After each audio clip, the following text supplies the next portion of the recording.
TechAideCafe. Vous faites partie d'une nouvelle expérience qu'on est en train de lancer pour deux raisons. La première, c'est faire une place de rencontre pour la communauté tech à Montréal. Et la deuxième, c'est pour lever des fonds pour Centraide. Alors, on sait qu'on a beaucoup de problèmes à Montréal et avec la situation actuelle, avec COVID, les problèmes s'accentuent. Et on veut aider à lever des fonds, on veut aider à conscientiser les gens des problèmes qui existent. Alors, le format qu'on va avoir, ça va être un café. It's going to be a coffee shop format where we invite people who can give us deep insights that are interesting for the community. And we invite attendees to join us to discuss. It's an open discussion forum. You can join us live or you can watch the video later. And if you like it or if you want to contribute, you can simply buy a virtual coffee, which is basically a promise of donation for TechAide, which all the money goes to Centraide at the end. The way you do the donation is by simply tweeting TechAideCafe and you ask for a coffee, and there is a price list on the website.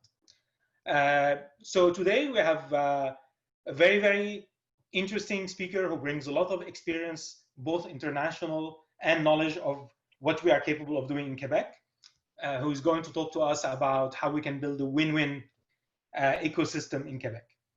Our speaker is Richard Bruno, who I'm going to give a very brief summary of what he has done. It's going to be extremely brief because he has done many, many, many things, and I wouldn't be able to give them justice. So Richard has studied at McGill University. He studied math and physics. He did a PhD at McMaster in solid state physics, then did an MBA at University of Michigan. He has long work experience, notably CTO at Philips for a long, long time, where he oversaw many very, very interesting projects that changed the industry in renewable energy, optical media, multimedia, and other areas. He has a lot of expertise in startups because he was a founder and CEO of a number of them, and he was a partner in Innovia Fund for some time. He worked as well at McGill University. He's currently a board member of countless boards that I won't go through. And as well, he's obviously an active member of the community. He participates, he's a business mentor in Cyrano, in particular for women in governance. Richard, I'm sure I missed many, many, many things, but I will leave you to take us through this and talk to us about how we can build a win-win ecosystem in Quebec. Well, thank you very much. First of all, Murat, thank you very much for the invitation. Alan and Marc-Antoine, thank you very much for your compliments that you had written about me. That's very kind of you. And so without any ado, I'm just going to go into the presentation itself. When I talk about win-win, I mean two things, basically. Number one, the quality of life of our citizens and their environment. And number two, the ability of our enterprises to create wealth for themselves and for society. And when I talk about enterprises, I put number one, SMEs at the top of the list, and I put large enterprises as second. Why? Because SMEs are the dominant force in terms of our GDP and workforce, and our corporations are not as deep as they are in several other cities, although they have certain strengths in certain areas. But I talk firstly about SMEs. I have one observational hypothesis. Next slide, please. And that is that to achieve wins, we need to change our business mindset, in particular in Quebec, a little bit less in Canada, but we need to change our business mindset and we need to change our business model. We've been for too many years following models that are more like the United States of America as opposed to more like us. Because us, we have certain strengths and we have to play to those strengths. Just a couple of numbers in the next slide, just to sort of set the scene and give you some idea about the size of things. GDP growth in the United States in 2019 was 2.4%. 50% of that was driven by innovation. And when I say innovation, I don't necessarily just mean technology. because there's certain innovations that are not technology based. They're process based. Or in Canada, our GDP growth was about 1.7%, 2.4% in Quebec. A quarter of that, roughly, was driven by innovation. So there's a big gap between us and the United States. There's an even larger gap between us and Sweden, us and Germany, us and Japan, in terms of the percent of the GDP growth that is driven by innovation. Now that's an opportunity. It means we can do far better. Next point. The Canadian GDP, due to the COVID crisis, has decreased 8% up until the end of May, and it's going to be more before we're done with this disease. So if you see the growth in relationship to what's happened in the last 3 months, I mean, it's disproportionate. But we're not the only ones in that situation. So, okay, it is the way it is. Another couple of numbers. If we take a look at the world GDP, the world GDP today is approximately, today I mean 2019, approximately $890 trillion. And if I divide that into two parts, soft and hard, soft being things that we can actually do remotely from far away. Soft will continue post-COVID and current COVID. It'll continue as it was. It's software, it's content, it's apps, it's services that we can deliver remotely, et cetera, et cetera. So of the 890, $160 trillion of GDP is soft. And $730 trillion is hard. And the hard part of our GDP is the thing that's going to be strongly affected by the crisis that we're in right now. So what is that? It's on-site services. I mean, on-site services, a windmill has to be serviced. You've got to do it 5-6 times a year, every quarter. That's a hard service. Manufactured goods, machinery that produces machinery, hardware, materials, et cetera, et cetera. All of these are basically hard GDP numbers or hard sources of GDP in our society. Those are going to be affected. Now, how are they going to be affected? There's going to be an acceleration of the trends that have occurred up until the end of 2019. And they're going to be accelerated by what's happening with COVID significantly. Onshoring is one. Degrowth, which we only talked about before, is going to be occurring at a very rapid pace. Descaling. All of us who are in the tech community, we're always talking about scale, scale, scale. Well, descaling is going to start happening. The percent of our workforce, we mentioned this a couple of minutes ago, the percent of our workforce that's going to be online is going to increase substantially, but they're going to be local and para-regional primarily. There will be increased trade barriers as people try to be more and more protective. And tax regulations will, of course, double up on those trade barriers. But there are a couple of positive things that are happening on the sidelines. One is the importance of government. We've seen that already in the crisis. Governments, we now understand, are key in our society. National boundaries are key in our society. And these two things will mitigate some of the other forces that are at play. So let me move on to the core of what I'm trying to say. During the past, in the next second slide, sorry, I'm getting you all confused there, Murad. So if I look at the last, I don't know what, something of the order of 40 years, and I look at it from the point of view of innovation in the large, which I've been involved in when I was at Philips and Sony and Matsushita, and then innovation in the small, which is what I call the innovation that SMEs can actually engage in. So my startups, the companies that we've invested in as venture capitalists or angel investors, et cetera.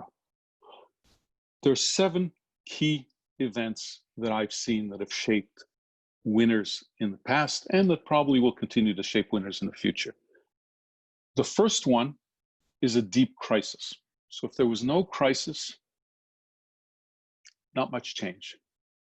Now, as far as we're concerned, Quebec and Canada, I sort of give us 4 stars, like I give everybody 4 stars, because we do have a crisis right now. The second one is key leaders banding together. Key leaders, I'll get into that in a little more detail. The government, the unions, institutional leaders, enterprise, etc. We're not very good at that. We're not very good at banding together. We're sort of very individualistic, but not individualistic in the sense that the Scandinavians are, believe it or not.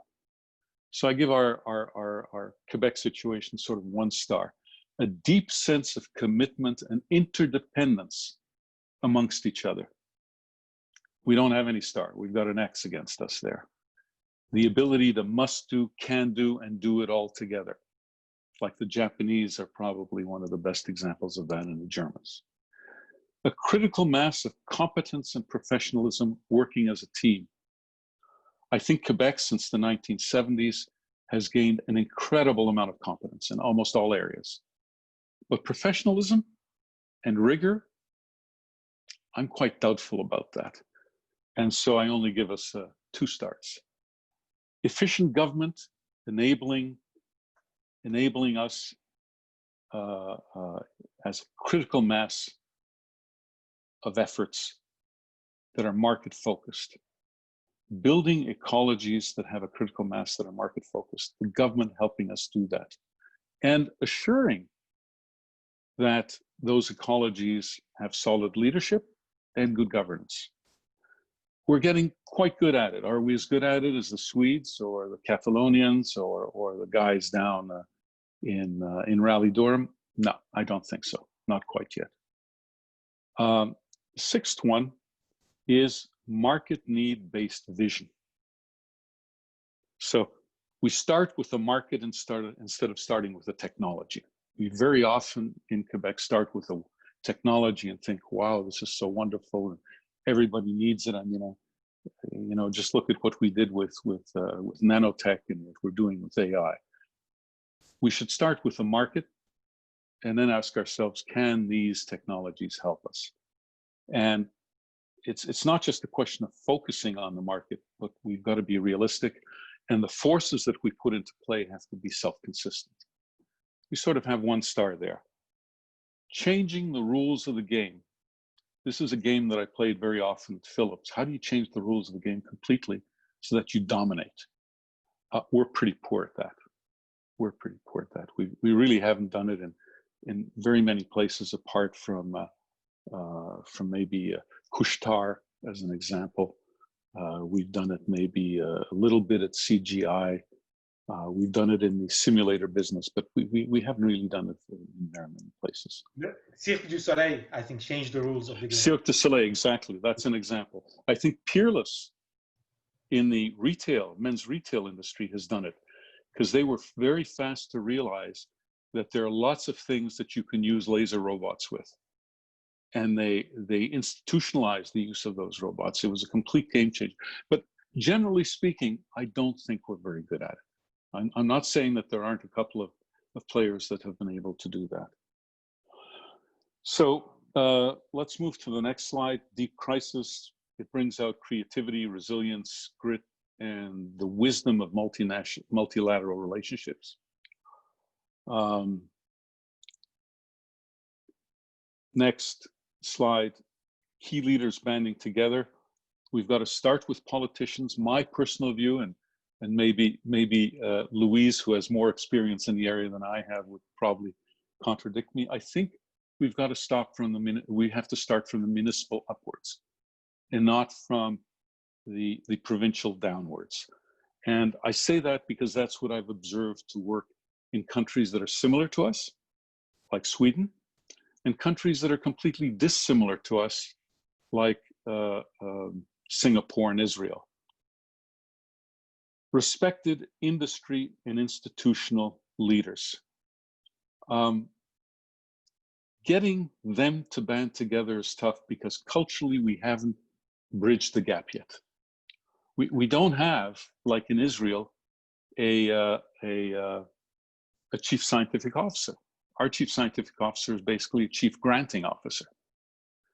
And the chief scientific officer reports directly then to the prime minister, and he speaks prime minister talk. And he also, since he's come from industry, speaks industry talk. And since he's been a university professor, speaks academic talk.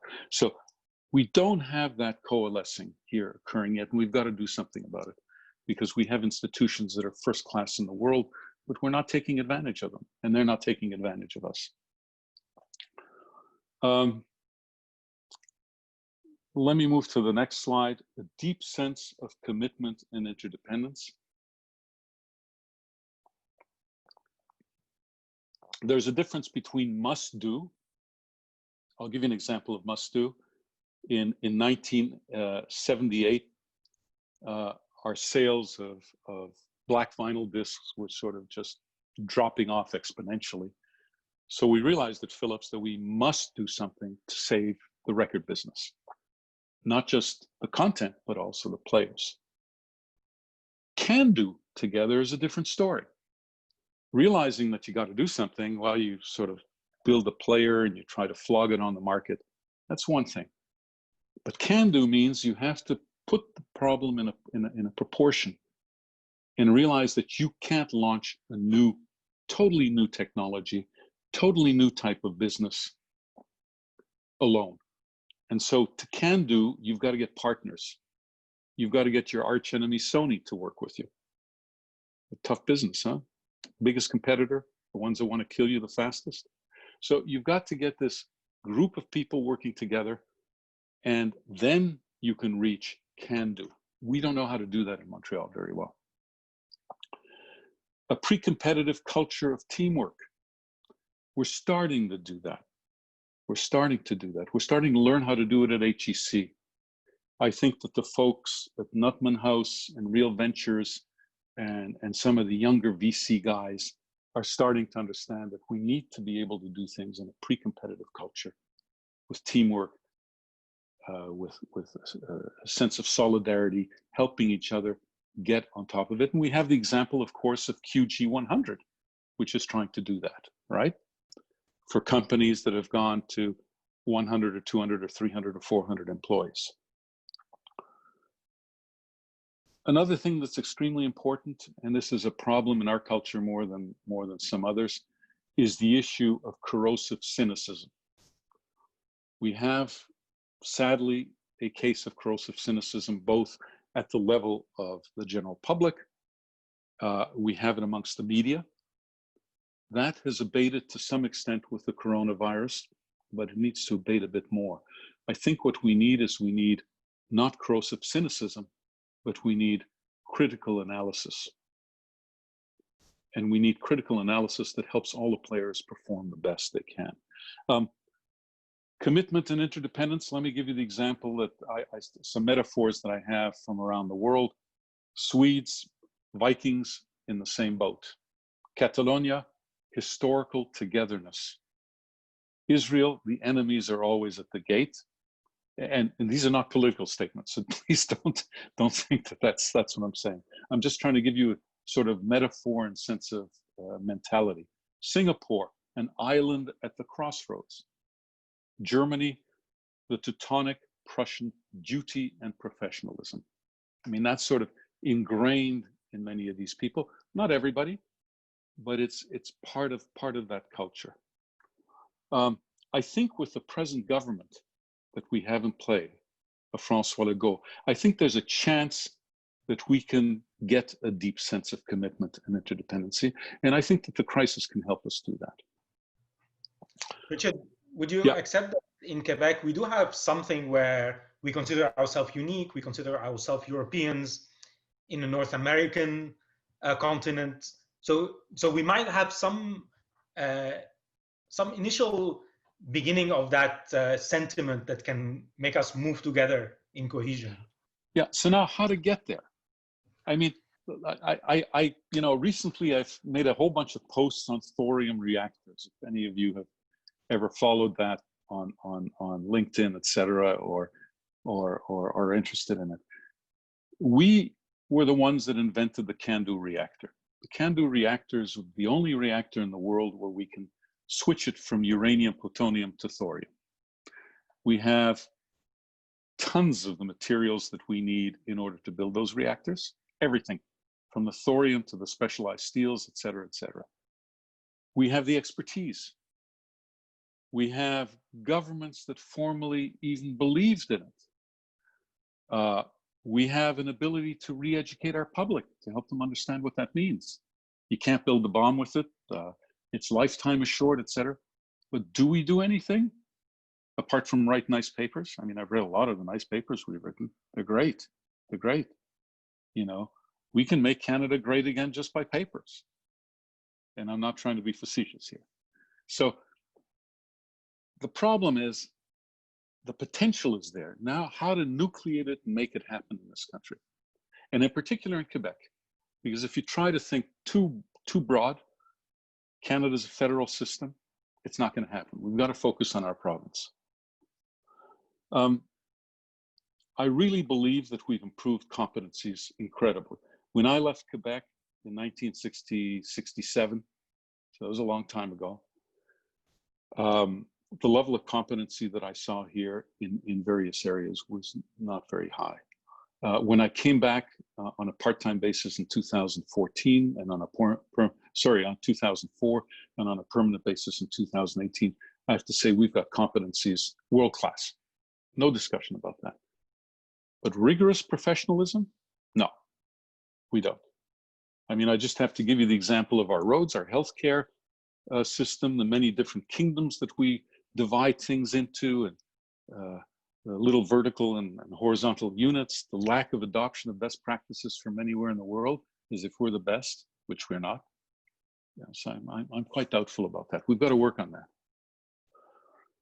Efficiency of government, we have, according to all of the analysis that have been done by external parties, we're one of the top 5 most efficient governments in the world.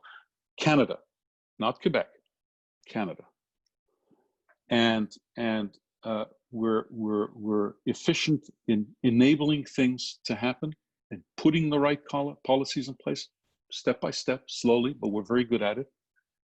In all of the metrics that have been done by external parties around the world, we're number 1, 2, 3, or 4, or 5, depending on what you look at, amongst 160 countries. It's amazing. So that's great. But we have an orchestra, but we don't have a conductor. I said that before. We have an orchestra and a conductor that can read music, but not necessarily understand music together. It's a problem of ours. We have certain SMEs that are savvy. We have certain skill sets that are complementary, but we don't bundle these together to create a nuclear explosion of market useful knowledge and market useful entry mechanisms. I'll give you some example of where we're extremely good. The BDC, EDC, and IRAP are 3 examples at the federal level. We don't have that in Quebec. We've got a fantastic regulatory environment. The Quebec regulatory environment is a little wishy-washy. We've got a great capital waterfall. I mean, the Quebec government and the federal government has worked on creating this incredible infrastructure of angels and VCs and non-dilutive access to capital, better than most countries. There are not too many countries I've seen that have the structure that we have. We lack innovation-savvy SMEs. We've uncoupled, our institutions are basically uncoupled from what's happening in the marketplace. Now, should they be 100%? No. But they should at least be 30% and not 5%. I think that's the issue. Next one. Let me leave this one and go to the next slide. Change the rules of the game. We have to focus in places where we can realistically be number 1, 2, or 3. That's what we've got to do. And we've got to do it in places where we have physical interconnectedness. the virtual interconnectedness we don't have to worry about. It's the other one we've got to worry about. We have to move away from the bleeding edge. We just, lots of people that I've met, whether it's, at Inovius, companies that Inovia invests in, or Cycle Capital, or Row Capital, or Ange Québec, etc. We're sort of looking at something that's at the bleeding edge and yet can give us a return on investment. And what we really should be looking at is where we are at the leader's edge and can give a return on investment. To do that, we need to incentivize for long-term cooperative practices. And about the only example that I know that does that is IRAP and QG100, excuse me. Those are the only two things I've seen in Quebec that does that. Let me move on to the next slide. Change the rules of the game. And I'd like to now go to a series of comments, a couple of comments, which is the next slide. And then I'd like to open up the floor to discussion, because I think that's where we're going to have some more fun. I see absolutely no reason why a company like Canuck, who was first to market in Canada, did not win the high-end global outwear market, and that it was Canada Goose, and Canada Goose is a global label. There's no reason for that, except we lacked rigor. I mean, look at the people who invested in Canuck, and look at the people who invested in Canada Goose. Look at the expertise they put in place and the best practices in Canuck and in Canada Goose. I'd say the same thing for Geneviève Grandbois chocolates. There's no reason why her company could have not become a Neuhaus. For any of you who love chocolate, Neuhaus is a great chocolate. And the only reason is lifestyle and culture. That's it. And having the right people speak to Geneviève Grandbois to make her company something that could have become a Neuhaus. As much fun, but with greater reach. Look at Beyond the Rack. I don't remember what the latest numbers were for Beyond the Rack, 100 million, 130 million in sales over a period of 5-6 years.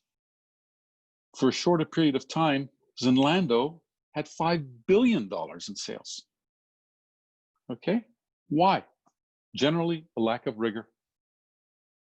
And a lack of rigor basically means the basic criteria for trustworthiness of the business in all aspects is low.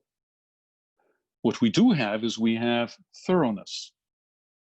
And thoroughness is actually just a state of being that leads to attention to detail. It's not sufficient. It's necessary, but not sufficient. Sufficient, we need rigor. Examples like CGI, Kushtar, CAE, 5N+, which probably none of you have heard about. Eno. We need to do more of that, not just for 5 companies, but for 500. So what are some of the things that are unique to us? Well, I think the things that are absolutely unique to us should enable us to be, enable us to have a competitive advantage and be the best in class in the world. Our severe road conditions, delta T, the temperature variations, rain, sleet, snow, etc. I mean, the absolutely horrific conditions for sustaining a road over a long period of time. We should be the ones that have the best technology in building roads in the world. Not only do we have tar in the West, but we've got all sorts of other elements that can be used, that the Germans have used for many years, like waste plastic, etc. We have the best expertise, we have the best resources, and we do nothing to build the best roads. In fact, we have a process by which we build roads that is the most costly, the most inefficient, and the most divisive. Decentral off-grid powered communities.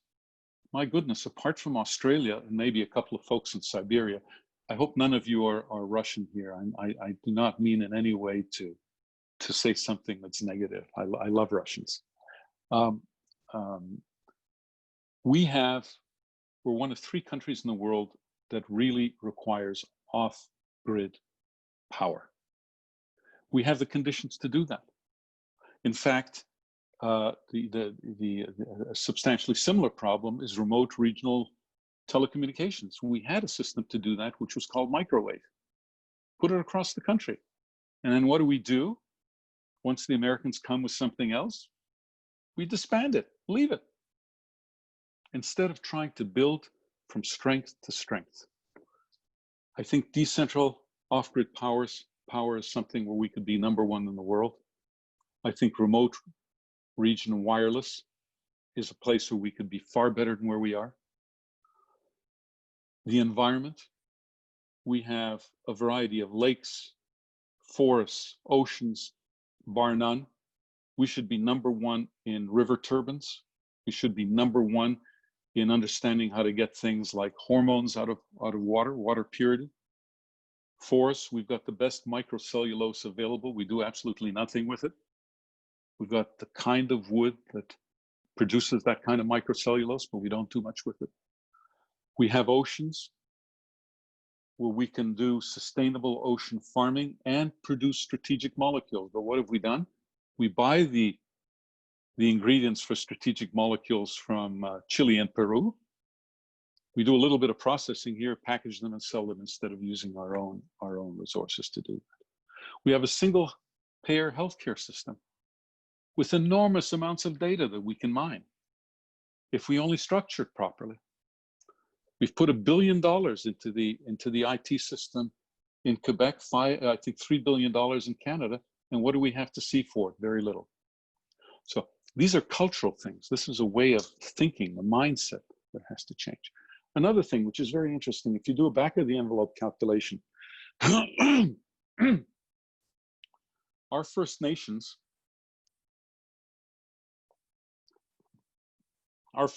have been around for approximately 12,000 years. Their community sizes have varied between 500 and 1,000 units, 1,000 people in a closed community. I don't mean geographically in one spot like a city or a village, but closed communities. Together they have, give or take, 10 million man-years, person-years of heuristic experience, right? Now, if you look at modern science and if you look at researchers, etc., you typically put 100 people in a lab.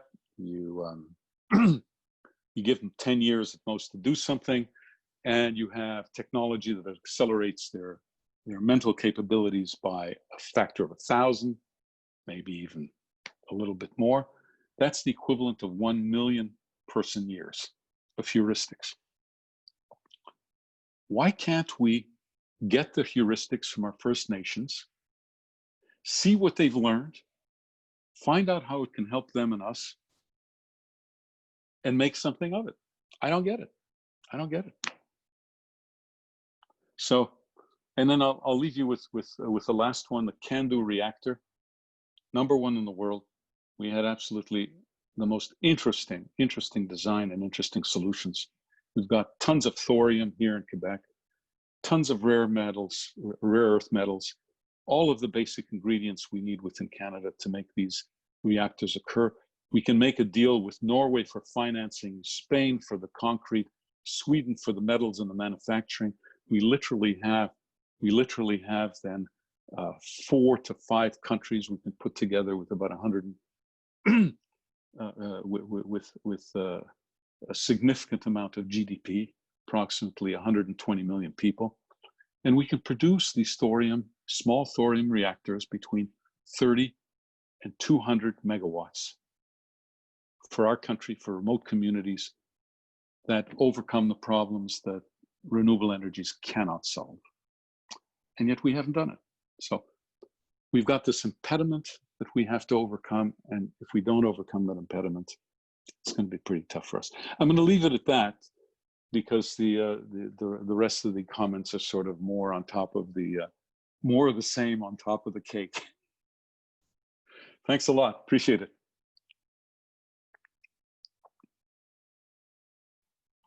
Thank you, Richard. I do have one question, if that's fine. You know, you helped me understand that leadership comes primarily from humility. And I think Canadians are known to shine by their humility. So how do you advise these humble leaders to do massive sales and success outside of Canada when that humility becomes more of a challenge than a strength sometimes? Well, you know, leadership amongst your employees is really, as I mentioned in that post I made, it's humility is a very important aspect to it. But when you're selling, that's a different story. You're trying to convince somebody that you've got something they need, and if you want to do it, I mean, there's this old story that, you know, there's this guy who has absolutely nothing and owns nothing, has nothing except his old underwear, and he's able to convince somebody that his old underwear has health benefits and that he should actually buy it for about 100 times its value. I mean, great, you can do that, but you can't do that in the modern world. What you need to do is you first have to understand your customer's need. And the customer need is not necessarily a specification paper. The customer's need could be his relationship or her relationship with other customers, right? You've got to understand the totality of their need. The second thing that you've got to do is you've got to build trust. Now, being humble builds trust, right? I mean, how many times can I remember that I'm in Tokyo and I'm sitting there and we're trying to do a deal with Furukawa or Fujitsu, and there's this American company that's coming in and they're trying to bulldozer the Japanese into a deal. Well, thank God the Japanese, they will always say to you, ano desu, you know, and let me think about it, right? And then they're going to go bottom up to figure out which is the best proposal. But that doesn't happen in all countries. So it's your ability to understand people's needs quite deeply that help you and gain trustworthiness. I mean, you know, trustworthiness is important. Rigor and trustworthiness for me are the same thing. You have to gain that trust. Then you can do the sale. Thank you. Richard, you spoke a lot about rigor. Can you specify more what you meant by that, and what can we do to increase rigor?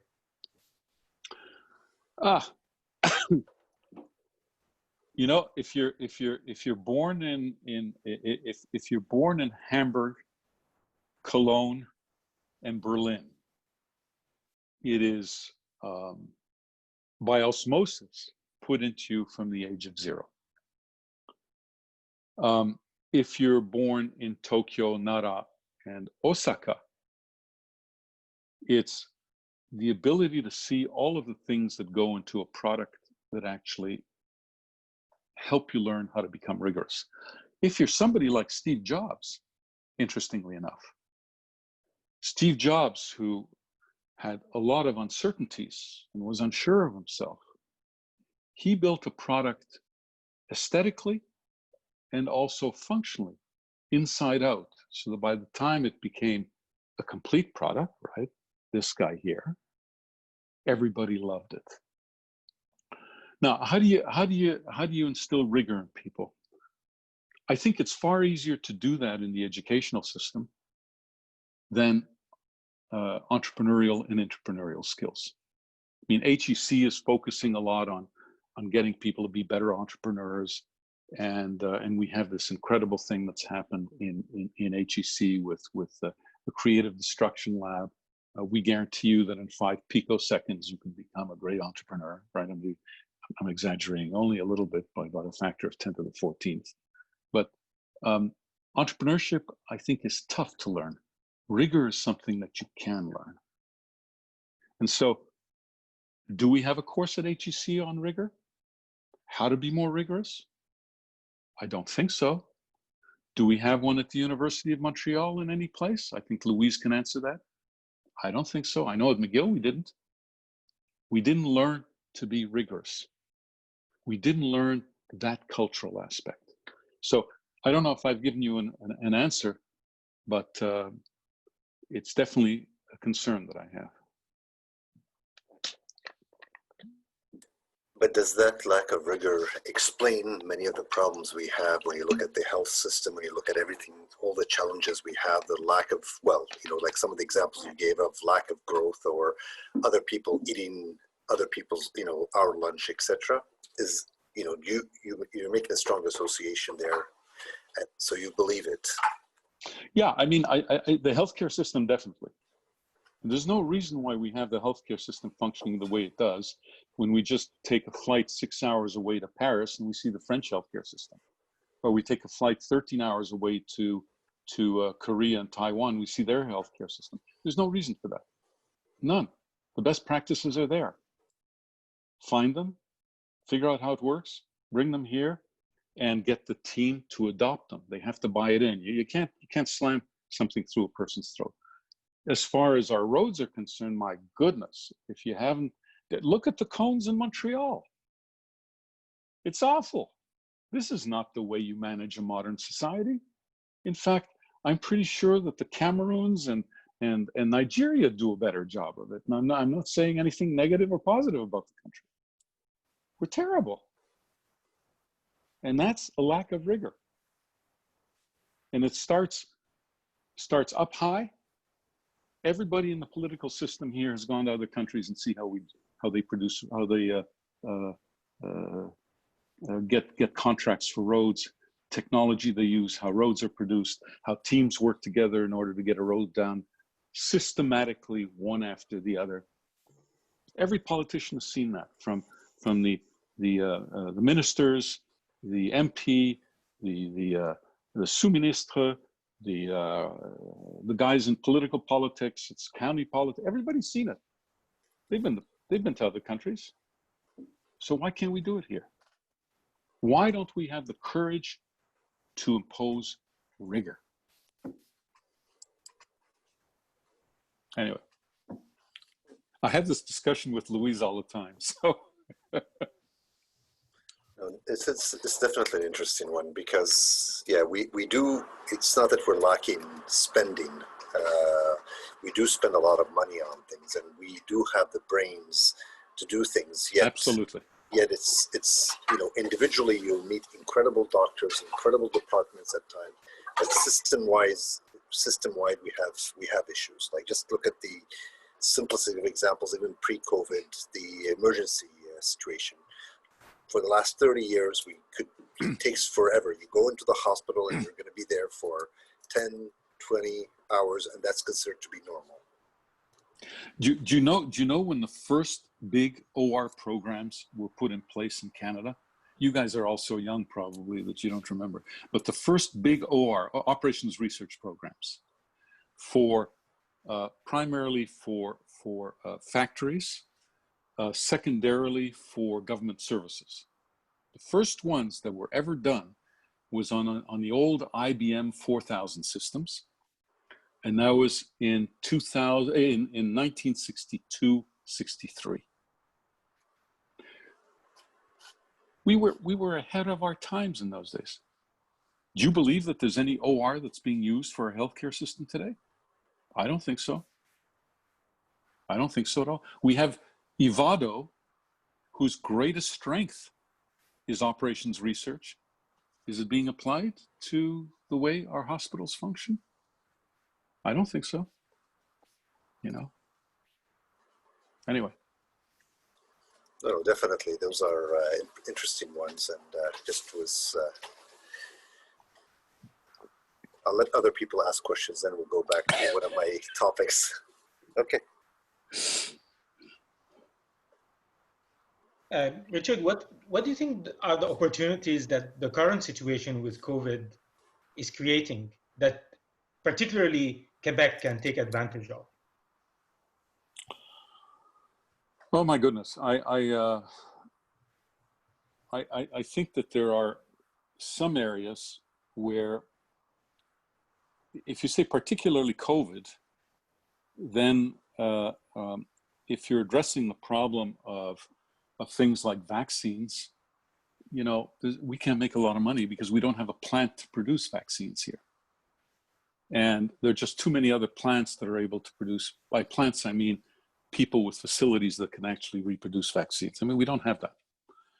We let go of most of our pharmaceutical industry. The only one that we really have left, really, that's big, you know, roughly $1 billion in revenue, is pharma science. And they're in the generics business. So unless we discover a generic drug, well, there is one, and they're able to reproduce it. They've got to source the small molecules because we don't even produce the small molecules here anymore. So I think on the drug side, I think on the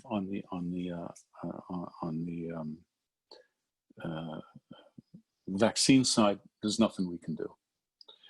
But what we can do here is we have a lot of COVID patients. So you may say, oh, this is terrible. We've got all these COVID patients and there are 5,000 that died. And, you know, I really feel bad about that. On the other hand, we've got 5,000 cadavers. Now, if you've got 5,000 cadavers and you start dissecting them and looking into them, are you going to find things more than other people? Absolutely. And the things that you're going to find may indicate to you, guys, instead of using the traditional decoagulation drugs, we should be using another type of drug. And then you can go over to the University of Montreal, the guys that have a database of 1 million different small molecules, and figure out which drug might be more suitable, right? So we've got these 5,500 cadavers. Do we systematically look at them? Do we try to figure out what did them in? What we should have done? And we have a healthcare system, which is a single payer healthcare system. If we tested everybody, imagine the amount of data that we would have over almost everyone except maybe the Koreans or the Taiwanese. So there are things we can do on the medical side to get a strategic advantage. Now, on the other side, should we be doing an app that tracks people? You know, like Google has a very nice app that they've put together. Should we do one with AI that does that? Well, I don't know. I'm not very hot about that, because the only way that ever works is if you get 80 or 70, 80% of the population using it, and they've got to use it properly. And what's the incentive for them to use it? I mean, yeah, it's a very, very big. I was actually thinking more about the repercussions of what is happening, the changes to the culture. As Louise was saying, many people want to stay home, and that will stay even after COVID. So it was like, it's basically a huge social experiment that the whole world went through. And this social experiment is going to change our behaviors, change our perspectives, and create opportunity. But everybody is going through that. Oh, of course, yeah. And now the question is, what's unique to us? Exactly. What's unique to us in Canada? In the situation that we can take, like what skills do we have that in the new world we can bring new solutions to the new needs that have emerged? Right? Autopsy of 5,500 people. Okay. Yes. Mm-hmm. We're in a unique situation there. Single payer system where we can actually assemble all the data of what's happened to these 70,000 people, right? We can assemble all that data.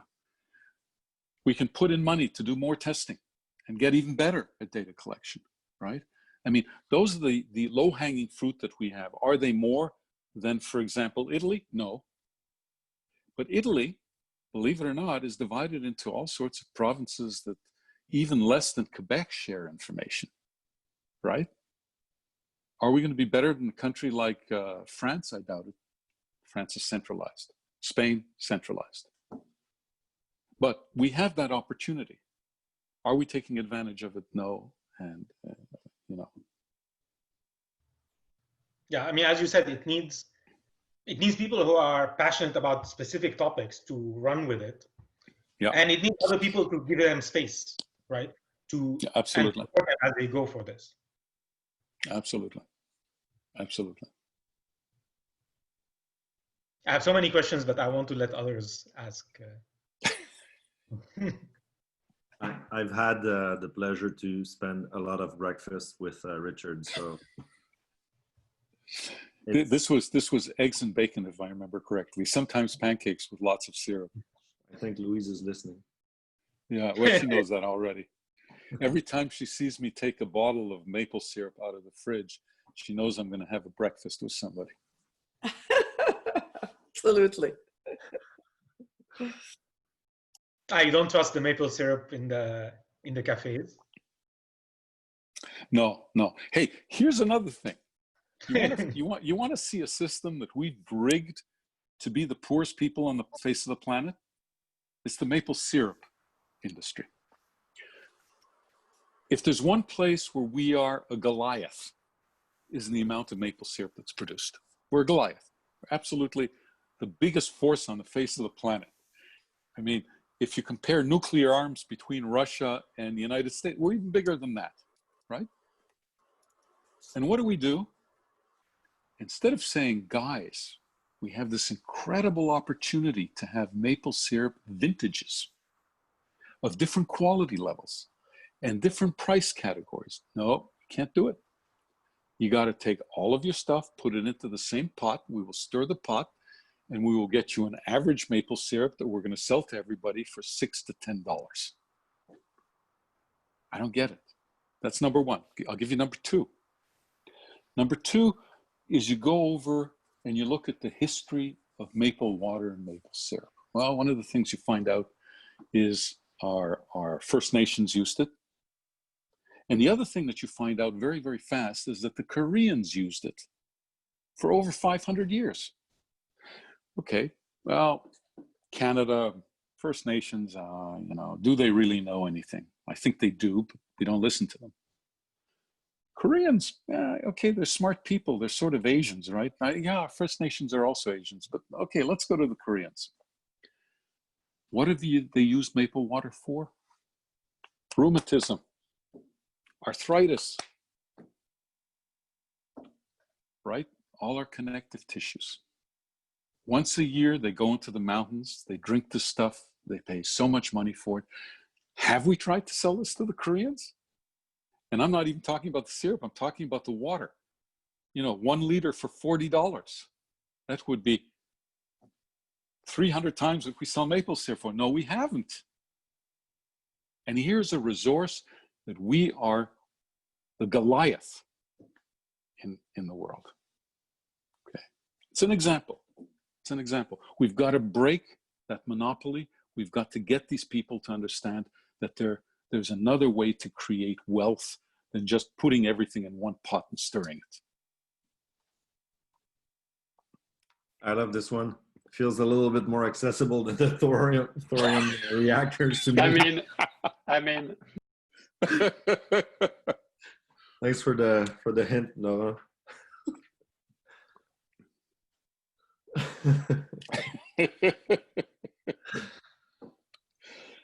Okay, so Richard, we don't want to monopolize a lot of your time. I will probably let one last question if anybody has questions. The only one that's been silent is Louise. She knows how to grill you, I guess. C'est quoi la question piège, Louise? Voilà. Pardon? Quelle est la question piège pour Richard? Moi, je pense que Richard a une vision très ambitieuse pour le Québec et avec raison. Et on dirait que les états de crise qu'on vient de vivre, dans lesquels nous sommes actuellement, peuvent peut-être nous aider à briser les barrières bureaucratiques, syndicales et, comme il l'a dit, en silo, dont on est vraiment les champions depuis presque toujours. Et cet esprit paroissial, le fait vous l'avez vécu si vous avez vécu dans des entreprises, moi je l'ai vécu dans dans toutes les entreprises où j'ai été, puis même, je regarde les universités, ne sont pas mieux non plus. Chacun défend son fief. Les niveaux de gouvernement défendent aussi chacun leur territoire. Et peut-être que des situations de crise permettent de comprendre que les solutions doivent se faire collectivement, couper, faire en sorte que ça soit plus multidisciplinaire. Et moi, je pense que Richard est un ardent défenseur de ça. Mais là, comment y arriver? Je pense que la situation de crise dans laquelle nous sommes, comment en sortir pour qu'il y ait plus de collaboration entre les niveaux de gouvernement, entre les institutions, entre les entreprises, entre le gouvernement et les entreprises, je pense aussi que c'est une opportunité assez fabuleuse et j'espère qu'on ne perdra pas. On dit souvent « we shouldn't lose a good crisis ». Je pense que c'est certainement vrai. Et je souhaite ardemment qu'on puisse sortir de cette crise avec plus grande coopération entre les gens, une vision plus large, aller chercher les meilleures pratiques. Tout ce que Richard a dit, je pense, ce sont des éléments, des pistes de solutions pour qu'on soit win-win au Québec. Moi, je pense comme lui qu'on a une base très intéressante ici. Je vous regarde tous, vous êtes des jeunes, vous êtes venus ici, certains d'entre vous, et si vous y restez, c'est parce que vous y croyez. Donc, moi, je suis plutôt optimiste. Et merci de l'occasion que vous avez donnée à Richard et à moi de participer à cette bonne rencontre. Et j'ai une question pour toi, Louise. Ah bon? OK. Alors, tu te rappelles quand on est allé à Lund?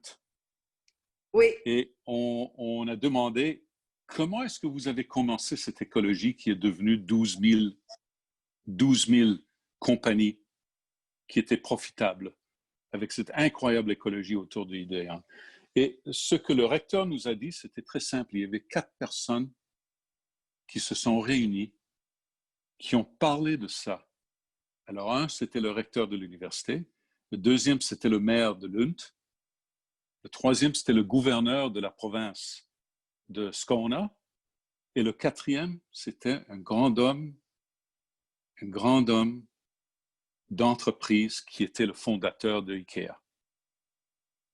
Et ces gens-là ont parlé. Et tout ça soutenu par des fonds européens. Non, ça c'était après chaud.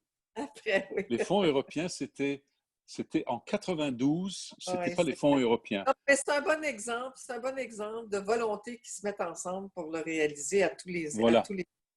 Et c'est spectaculaire. Lund, moi, j'avais aucune idée de ce que c'était quand Richard et moi, on est allés. Et j'ai été extrêmement impressionnée parce qu'effectivement, tu vois ensemble les entreprises, le gouvernement, les universités. Mais là, disons qu'on a la chance quand même à Montréal d'avoir, dans certains domaines, une collaboration de cette nature-là. Il n'y aurait pas eu le MILA s'il n'y avait pas eu l'université, la volonté gouvernementale et des entreprises pour y participer. Et on verra comment les choses vont se développer dans le temps. Mais je pense que c'est des bons exemples pour démontrer que les choses ne peuvent pas se passer en silo, mais que ça prend de la collaboration. D'abord, des gens qui ont de la vision, qui sont prêts à passer à l'action. C'est entre le can do et le do it et la collaboration entre tous les niveaux. C'est un très bon exemple. Merci, chérie. Louise et Richard, vous pouvez nous donner une idée de ce qui se passe à Lund? C'est quoi les 12 000 entreprises? Ils sont assez larges. Maintenant, au début, c'était très, très différent. Le début a commencé, en effet, avec le fait que ces 4 personnes ont convaincu Ericsson d'installer le premier laboratoire et manufacturier de prototypage de GSM, c'est-à-dire les téléphones mobiles. Hein. Et le GSM original pour les téléphones était créé là à Lund. Et une fois que c'était un succès, le bal a commencé à rouler et la personne qui a continué à pousser le bal avec les 3 autres, c'était le recteur, crois-le ou non, le recteur de l'université. Très unique. Je ne peux pas m'imaginer un recteur d'une université au Canada qui va faire ça. Et qu'est-ce qu'ils ont aujourd'hui? Ils ont, de ces 12 000 entreprises, c'est presque un quart, je vais le diviser. Un quart, c'est dans le domaine de energy efficiency. Comment est-ce qu'on dit ça en français, energy efficiency? L'efficacité d'énergie, n'est-ce pas? La fenestration, des choses comme ça, où ils ont une très grande entreprise dans ce domaine qui n'est pas trop loin. Packaging, parce que Tetra Pak est tout près. Alors, tout ce qui est packaging, merchandising with packaging, etc., c'est une très grande partie de ce qu'ils font. Mobility, tout ce qui est mobility, alors ce que vous faites, n'est-ce pas? Les téléphones, les apps, etc., etc., ils sont extrêmement grands dans ce domaine. Et santé, tous les outils nécessaires pour gérer un système de santé moderne. Alors ça, c'est leurs 4 différentes choses. Et les entreprises, les 12 000, sont à peu près un quart. Il y a certains domaines comme mobility qui ont un peu plus, d'autres domaines comme packaging qui ont un peu moins, mais grosso modo. Mais moi, je voulais juste te dire quelque chose sur la culture par rapport aux Suédois comme ça, où tu prends un recteur d'université qui va faire des alliances avec le privé et avec avec des institutions gouvernementales et ouvrir ses portes et avoir un niveau d'acceptabilité de la part du milieu universitaire. Au Québec, un de nos défis, c'est vraiment que les universités comprennent que la relation avec les entreprises est quelque chose dans lequel on peut s'impliquer, on peut construire sans forcément perdre son autonomie et son sens de l'éthique. J'ai été au conseil de l'Université de Montréal pendant presque 20 ans. J'ai été chair of the board pendant 10 ans. Et j'ai vu tellement de réticence. Peut-être que McGill a moins ce niveau de réticence, mais encore là, je pense que ça fait partie de la culture des universités ici d'être plus réticent. C'est pour ça que les quelques percées qu'on a là avec Mila, avec Ivado, ce sont des éléments extrêmement importants. Puis je pense que chez Google, vous avez aussi des relations avec les universités. Ce sont des percées, ça. C'est une nouvelle génération. Et ça, c'est très porteur parce que ça n'a jamais été notre culture ici au Québec. Donc, ce sont des avancées, mais il faut continuer à pousser dans ce sens-là. Et je pense que c'est ça qui m'avait beaucoup impressionné du recteur de l'université de l'UNE, c'est leur ouverture d'avoir sur leur campus plein d'universités, sur Idéal, là, mais c'est adjacent à leur campus, plein d'entreprises qui sont installées là. Même chose à Barcelone, entre les universités et les entreprises. Donc ça, je pense que en tout cas, ça va dans la bonne direction chez nous, mais c'est très récent encore. Ouais, on ne parle pas de 12 000, on parle pas de 12 000 entreprises ici. Non. Oui. Louis, c'est un changement de culture à l'université et dans l'entreprise aussi. Oui. Dans l'entreprise, on n'a pas encore l'instinct d'investir dans la recherche et développement, de collaborer avec l'université, de voir les choses un peu plus long terme. Oui. Et c'est quelque chose que je pense qu'on apprend à faire avec. Dans les derniers 10 ans, je pense qu'on a beaucoup avancé de ce que c'était il y a plus longtemps. Absolument. Je le croirais aussi. Et non, je pense que ça, c'est des bonnes pistes. Oui. Alors, merci beaucoup, Richard et Louise. Je vous donne les derniers commentaires à faire et on vous libère pour votre soirée. Merci, et merci beaucoup. Et bonne santé à tout le monde. Merci beaucoup. Merci, Richard. Okay. À vous aussi. Merci, Richard. Merci, Louise. De vous suivre sur ces cafés. Moi, je veux vous féliciter pour l'initiative et je trouve que le fait d'avoir aussi un élément pour s'entraide dans votre démarche, je trouve ça extrêmement intéressant. On connaît tout le travail que Liliana Peressa fait à Centraide et les immenses besoins qui sont apparus à travers cette crise-là. Donc, félicitations pour cette initiative-là. Puis j'ai vu que vous allez avoir Déborah Cher-Enfant aussi qui va venir faire un café. Elle est Alors, fantastique. c'est Elle est fantastique. Richard et son mentor, donc ça reste dans la famille. Merci. Merci beaucoup. Et merci pour être notre premier pionnier dans ce café. Alors, c'est une expérience. On va voir comment, si les gens vont aimer ou non. Alors, on vous remercie beaucoup. Tu le mettras sur ta liste pour qu'on puisse la suivre aussi, les invitations. Absolument. On va faire ça. Merci beaucoup. Bonne soirée. Bonne soirée à tous. Bye. Merci, bye. À bientôt.